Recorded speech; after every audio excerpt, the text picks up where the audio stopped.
Welcome to the Explainer. So, today we are diving into something that honestly often feels like a completely frustrating roadblock for language learners. I'm talking about the Malay meN prefix. If you've ever actually tried to learn Malay, you know exactly what I mean. But, as we'll see today, we're going to take this totally frustrating grammar rule and flip it into a really logical, highly satisfying system. Oh, and to give you the truest feel for the language, all the Malay letters and words today will be spoken with their authentic Malay pronunciation. You know, most beginners look at this prefix and immediately fall right into the trap of the old way. They treat it like this massive, unpredictable list of exceptions that you just have to blindly memorize. It's enough to drive anyone crazy, right? Well, according to our source material, we can literally toss that approach out the window today. Instead, we are stepping into the new way. We're going to look at this prefix not as random exceptions, but as a brilliant, self-adjusting puzzle piece. Think of it like a shape-shifting chameleon. Once you catch on to the underlying logic, I promise, the whole shebang falls perfectly into place. So, here is our roadmap for the explainer. Number 1, the chameleon prefix concept. Number 2, the core mutation laws. Number 3, 6 magical morphing forms. Number 4, the ultimate diagnostic matrix. And finally, number 5, a quick knowledge quiz to lock it all in. All right, let's jump right into Section 1, the chameleon prefix concept. Okay, let's picture how Malay verbs are actually built. Imagine it's exactly like connecting cars on a train. The root word of your verb, that's the main train car. And the prefix we're looking at today is the connecting car that goes right in front of it. Now, the absolute magic here is that this connecting prefix isn't some rigid block. Like I said, it's a chameleon. It physically senses the shape of the root word train car right behind it, and it dynamically alters its own shape so it can snap on incredibly smoothly. Zero gaps, completely seamless connection. Pretty cool, right? Moving on to Section 2, the core mutation laws. So here's the absolute crucial point you need to take away. This mutation, it is definitely not random. It's actually highly predictable. The prefix decides what to become based entirely on the root word's very first letter, or, in some cases, its syllable count. You might be wondering, why go through all this trouble? Well, this system exists purely to prevent your mouth from stumbling over awkward consonant crashes. It literally stops those embarrassing moments where your tongue trips over itself trying to jam two incompatible sounds together. Because of this incredibly smart system, spoken Malay becomes just wonderfully fluid and smooth. Let's get into the specifics with Section 3, 6 magical morphing forms.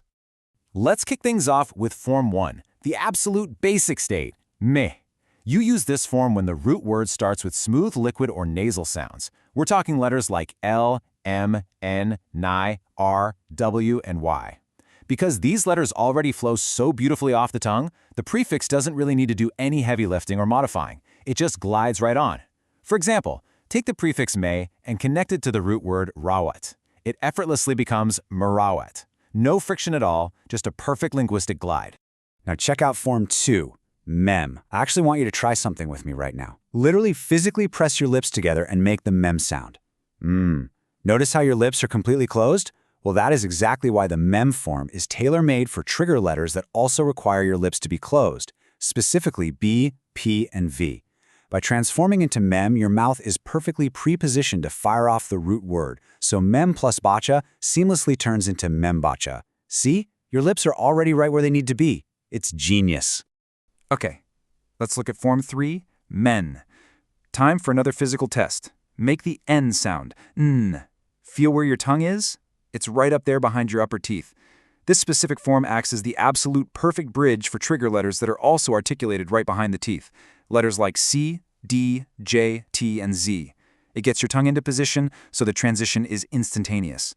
Because of this, men plus chipta glides effortlessly into men chipta. You don't even have to move your tongue to start the root word. And honestly, this brilliantly illustrates the genius of Form 4, meng.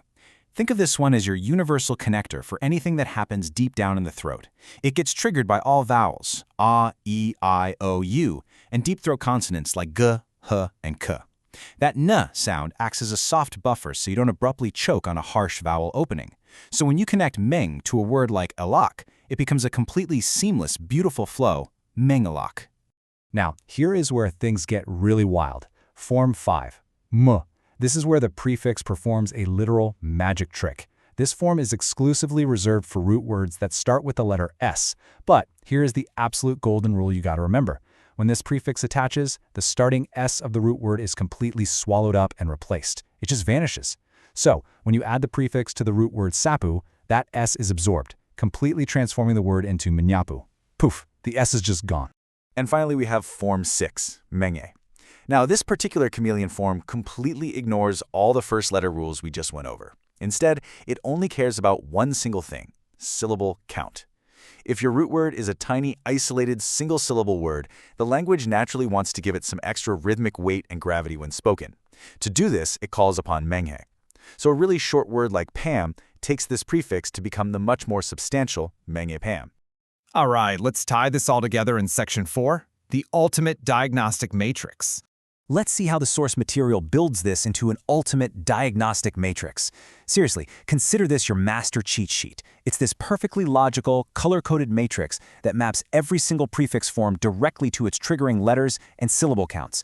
Whenever you see a root word, you simply identify its first letter or count its syllables, check the matrix, and boom, you instantly know the correct form. You literally never have to blindly guess or rely on rote memorization ever again.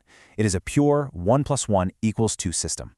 But you want to know the real-world superpower this matrix gives you? It's the ability to reverse engineer. If you're reading a Malay text and you bump into a long, complex verb, you now know exactly how to mentally peel the shell. You spot the chameleon prefix, you mentally slice it right off, and instantly expose the original hidden root word hiding inside. If you see membaca, you just slice off mem, and you know for a fact the root is bacha. I can't even tell you how much of a game changer this is for dictionary lookups because you finally know exactly what word you're actually looking for. Okay, Section 5, the quick knowledge quiz. Let's see what you've learned. Here is your very first challenge. Look at the root word lampier. Check out that first letter, L. It's a smooth, flowing sound, right? Think back to our chameleon train cars. Which prefix morphs to connect to a smooth L? Shout it out in your head.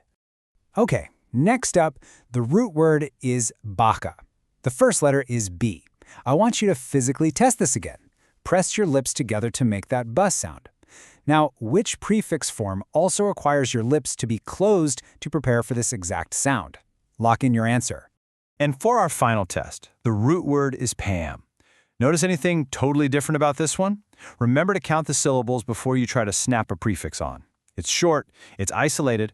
What train card gives it that necessary rhythmic weight? All right, here is the big reveal.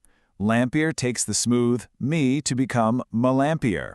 Bacha, with those closed lips, takes mem to become membacha. And the single-syllable pom takes the weighty mengepom to become mengepom. Just look at how predictable and deeply satisfying this logic truly is. If you trusted the matrix, I bet you nailed it. Which really brings us to the core takeaway of our time together today. Malay grammar is absolutely 100% not a dull list of exceptions for you to torture yourself memorizing. It is a rigorous, beautifully constructed, and entirely rational logic system. And you now hold the master key to unlocking a massive part of this linguistic puzzle. So I want to leave you with this final thought. Armed with your ultimate diagnostic matrix and a real understanding of phonetic harmony, what is the next root word you're going to magically transform? Seriously, take these chameleon powers out into the real world. Open up a Malay article and just start reverse engineering every single verb you see. Keep exploring, keep learning, and I'll catch you in the next explainer.